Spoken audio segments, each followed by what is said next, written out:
This bulletin is brought to you by Good Morning Pihalia. Enjoy the warmth and indulge in the deliciousness.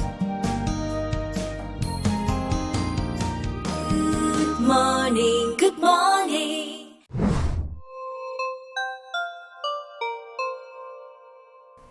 Hello ladies and gentlemen. This afternoon there was a bit of a scare when online news portal Free Malaysia Today briefly published an article saying that Attorney General Tommy Thomas has resigned.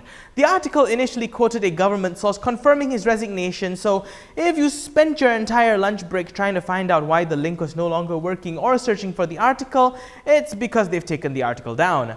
Tommy told Malaysia Kini this afternoon that the report was totally untrue. FMT has since published an apology saying that the sources have retracted their confirmation.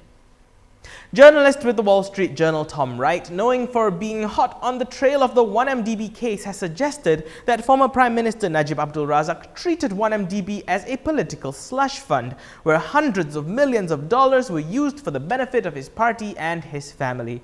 So naturally, you would want to keep a close watch over whatever account, cookie jar, container, Tupperware, or whatever you may use to store large amounts of money, right? And you would kind of also make sure that no one could touch it, including your best friend, or perhaps especially your best friend. However, Tom added that Najib was apparently not aware that controversial business person Low Teck Jo was allegedly siphoning billions out of the state fund. Tom co-authored the recent book titled Billion Dollar Whale, where it was said that Najib left the running of the fund to Joe Low, without paying attention to what the latter was doing. I'm sorry, do you know Joe Low? I wouldn't trust him to hold my touch and go card, okay? Let alone an entire slush fund, regardless of how much is inside. In an interview with coconuts.co, he said that Low became more emboldened due to his links to Najib and had continued to siphon more money even at a time when the 1MDB scandal started to gain attention among Malaysians. Tom added that from his reporting on the 1MDB issue, it became apparent that Low was the puppet master.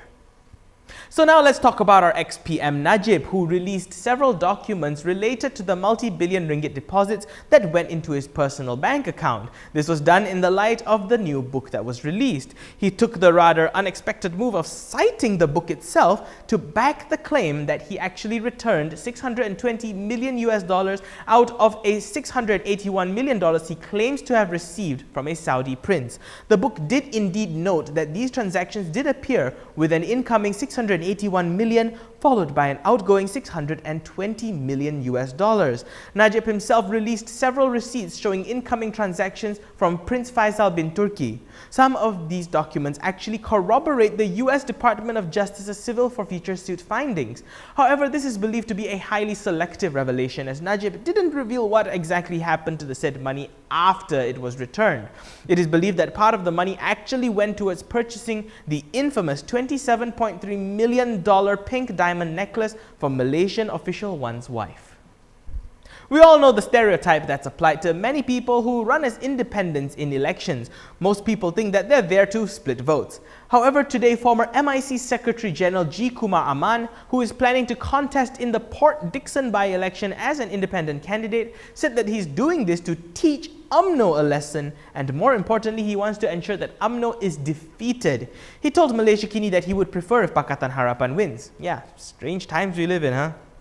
At the same time, he also claimed that there are voters in Port Dickson who are dissatisfied with the Harapan administration, and among them are people who would vote for UMNO even though they can't stand Barisan Nasional. He says this group, the 12,000-odd Indian voters, were his focus. As for PKR, whose party polls begin this weekend, they have decided that they are going to go ahead with it despite the proximity to the by-elections, and they don't want to postpone it anymore. This is the PKR election where the Economic Affairs Minister and incumbent Azmin Ali will be facing off with Party Vice President Rafizi Ramli for the post of Party Deputy President. The PKR President-elect Anwar Ibrahim is running uncontested. Tak boleh tangguhkan. Kita dah on full swing preparation, dah sampai 90%, so kita nak berbalik, kita nak gear kostan tak boleh, sorry. So that is takkan jadilah. Walaupun ada orang yang buat suggestion, kita tak. Malaysia's first multi-grains brand. The champion is Good Morning.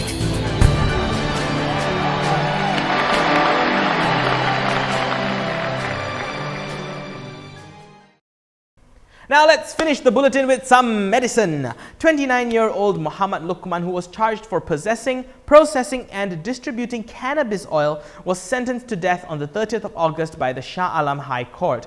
There has been an outpour of support for the man, with his lawyer Farhan Maroof defending his client's intentions not to push the product out on the streets, but instead to assist patients whose ailments can be treated with THC, being the active ingredient in cannabis oil. Prime Minister Dr. Mahathir Mohamad said today that the government should review the case, while Permatang Pau MP Nurul Izzah Anwar said previously that she would write to the Attorney General to seek a pardon.